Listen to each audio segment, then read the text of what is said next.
আসসালামু আলাইকুম রহমতুল্লাহি ওবরাকাত। আপনার কেমন আছেন? আশা করি সবাই ভালো আছেন। আমিও আলহামদুলিল্লাহ ভালো আছি। তো আজকে যে বিষয়টা নিয়ে আসলাম ভিডিও করার জন্য, যে সবাই তো সফলতার কথাই বলে, কিন্তু যে যে কোনো সময় অনেক ধরনের কৃষিকাজ করার সময় অনেক সমস্যার সম্মুখীন হতে হয়। এই কথাগুলো অনেকেই বলে না। সফলতার গল্পই কিন্তু বেশিরভাগ সময় ইউটিউব, ফেসবুক এগুলোতে আপনারা শুনে থাকেন। তো আপনারা মনে করেন, যদি এই খারাপ পরিস্থিতি সম্পর্কে না জানেন, যে কি করলে আপনারা সমস্যার সম্মুখীন হবেন, তাহলে তো আপনারা মনে করেন ভালো কিছু করতে পারবেন না। ইনশাল্লাহ আমার ইউটিউব চ্যানেলটি আপনারা সাবস্ক্রাইব করে রাখবেন।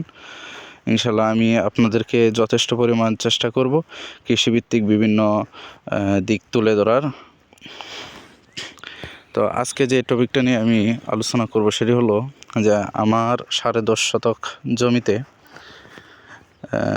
আমি মিষ্টি কুমড়া এবং কিছু জায়গায় ক্ষীরা আর কোয়াশের বীজ লাগাইছিলাম। তো প্রায় 21 তারিখে লাগাইছি। আজকে প্রায় 1 তারিখ, প্রায় 10-11 দিন হয়ে গেছে। তো এখনও কি কারণে অনেক এই থুপির মধ্যে আপনার বীজগুলো ওঠে নাই, এই বিষয়টা একটু আলোচনা করবো আর কি। তো আমি এবার প্রথম এই ইয়ার মধ্যে কৃষিকাজ করার জন্য এসেছি, এই প্রথম। তো যাই হোক, ভুল হতেই পারে।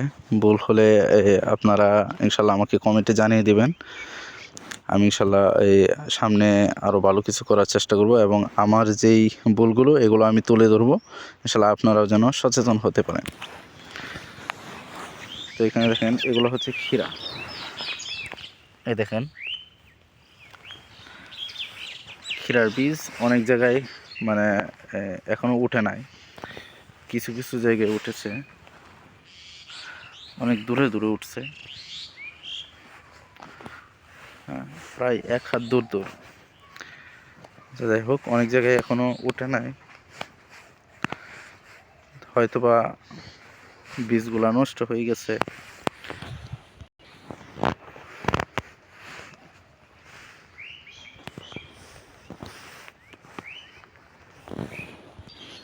মূল বিষয় হচ্ছে আমার জমিটা অনেকটাই শুকনা। আর আমি একটা জিনিস ভুল করছি প্রথমেই, যে ভুলটা হচ্ছে আমি জমিটা প্রথম না ভিজিয়ে এর উপরেই আমি বীজগুলো লাগিয়ে তারপর পানি দিয়েছিলাম। যে জায়গায় বীজ লাগিয়েছি সেই জায়গায়। তা প্রথম অবস্থায় একটা চাষ করার পর আমার প্রয়োজন ছিল পুরো জমিটা ভিজিয়ে দেওয়ার। ভিজিয়ে তারপর মনে করুন সেই জমির উপর চাষ করার 3 থেকে 4 দিন পর চাষ করে ভালো করে মাটিটা জোরজোরে করে তারপর আমি মনে করেন এই বীজগুলো রোপণ করার।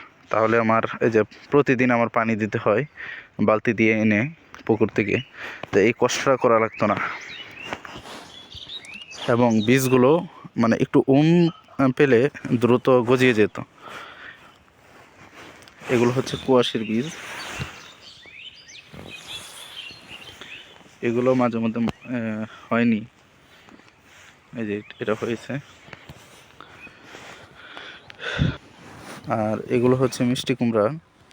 এই দেখুন, মিষ্টি কুমড়ার বীজ এখনো হয় নাই, টুকটাক হইতেছে, একটা মনে হয় বাইর হইতেছে।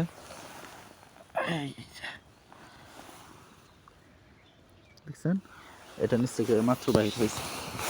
আশা করি সবগুলো বাইর হবে, একটু সময় লাগবে, 12 থেকে 14 দিন, যেহেতু শীত মৌসুম। এগুলোতে এখনো বাইর হয় না।